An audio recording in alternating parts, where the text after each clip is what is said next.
Hello, this is me, Daniel East 1000, back again with another Star Wars The Black Series 6-inch figure review. Today we're going to be having a look at the figure that was voted by you guys in my poll last night. I'll hopefully be doing more of those in the future, so keep an eye out on my Facebook like page. It was between this or Rey, and well, as you guys probably know, because there was only two options, and because of the video title up there, we're having a look at the Black Series Mandalorian, of which I have to say is a fantastic figure straight off the bat. As always though, we'll have a quick look at the packaging, then the figure itself. Although I will have to mention that this edition is the carbonized version of it. What is carbonized, you may ask? As far as I can gather, these are store exclusives and feature basically the same figure that you get as a standard release, but these have better paint application and a fancy box to go with it, as you can see here. The Mandalorian, at least in terms of the UK, is exclusive to Star Action Figures. I'm not sure where else, but that's the website that you can get it from. Link in the description below so you can get your copy. On to the real reason why we're here though, the Mandalorian, who comes in this absolutely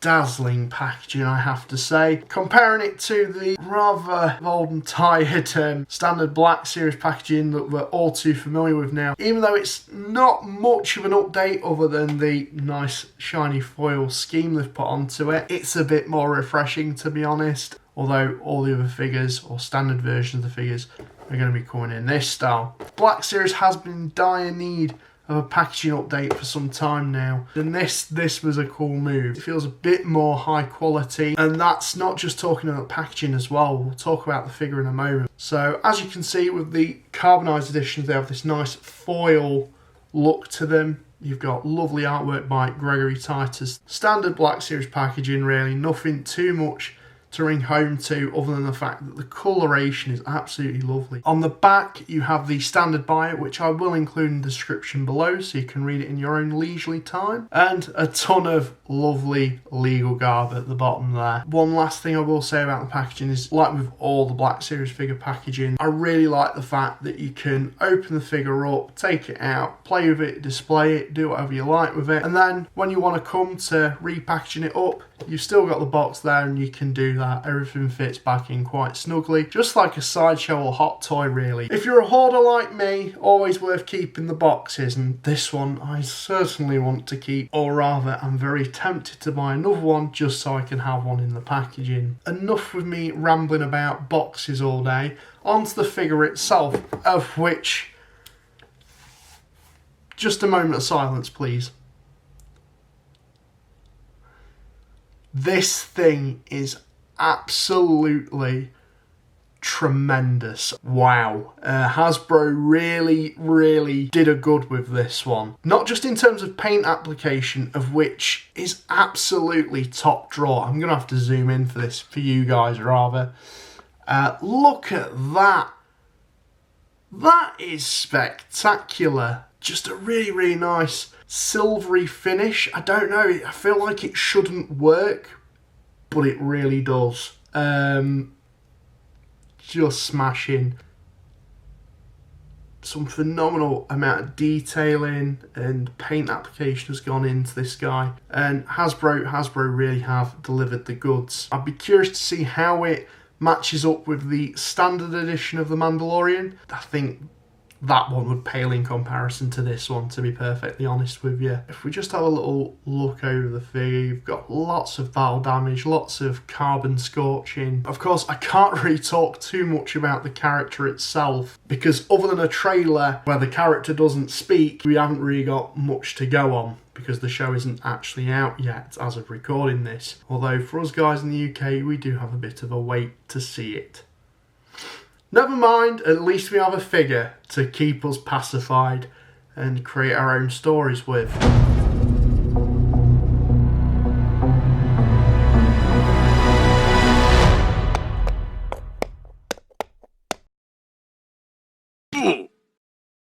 One thing though we do know about the Mandalorian from what a lot of the directors and cast have spoken about is the fact that his armour does change over the series, so we can only assume that this isn't the first or last time we're going to see a figure of this guy. But Speaking about this figure, this version of the armour features some Shore Trooper gloves, which if I just zoom in again, you can see just there, which is kind of nice. And not only that, seems like he hasn't been able to match up or find a matching piece of Mandalorian armour. I love this feature, it's so cool. It's just a cheeky little Rogue One reference, but he's got a Scarish Stormtrooper shoulder plate there. It just looks very cobbled together. I'm sure there's going to be other little details and features that people may pick out in the comments below. You've got this really nice cape on his back there. I've just taken this off. So I think we'll go into accessories. He comes with a blaster, which kind of, to me, looks a little bit like the revolver that Malcolm Reynolds has in Firefly. Don't know if that's a reference or anything, but it kind of looks a little bit the same. And the figure does grip it very well. And not only that, he does come with a very Boba Fett animated debut inspired, I don't know what this weapon is. It looks like a sniper rifle, but it does look like the kind of weapon Boba Fett had in the animated debut.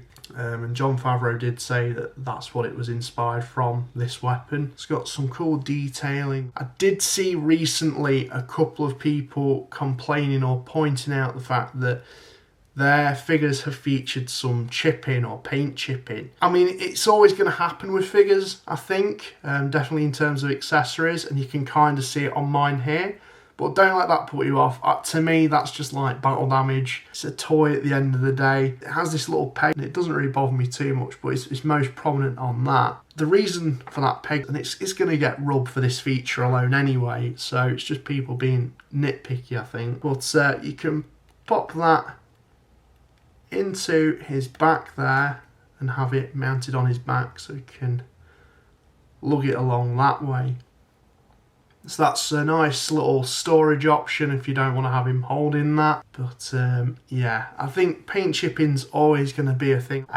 Maybe prominent on these, we'll have to see, time will tell, but it's not a big deal. If you're someone who is worried about that, maybe you want to get this just to keep carded and then just get the standard version so you can play around with it. It's up to you, and I haven't encountered any other problems other than that blaster so far. I don't know if I mentioned as well, this blaster can be fitted into a holster just here, and that does unclip and pop in there. I will also mention as well, as you just saw then, that blaster rifle does tend to fall out that peg hole. It's not quite big enough, but it fits in nice enough if you are just having the figure on display. If you plan on playing with this thing, it's going to pop out a little bit more frequently. I'm just going to go get that, okay? And we're back. So that's all the accessories that this figure comes with. Doesn't feature a removable helmet. That's understandable because they don't really want to give any spoilers away, although I can only assume that one day we will get a Mandalorian figure without the helmet. Time will tell. In terms of articulation with this guy, he has a ball-jointed head, ball-jointed neck. Seriously, this is what I love about this figure, the articulation. So you can like get even more movement out of that, and that's at the base of his neck, so you can kind of bend it in different positions that you've never really done before. Not only that though, he has ball-jointed shoulders, but butterfly joints, so you can move them in and out, which we did see in the Rebel Fleet Trooper, but it's nice that they've started to continue incorporating that into these figures, and the Mandalorian is probably the perfect one for it. You would think that these shoulder pads would get in the way as well of doing articulation. Well, they're quite a soft, durable plastic. You know, they bend into shape when you do move it up. He has ball-jointed elbows, ball-jointed wrists, ball-jointed torso, ball-jointed hips, a swivel at the top of the thigh, double hinged knees.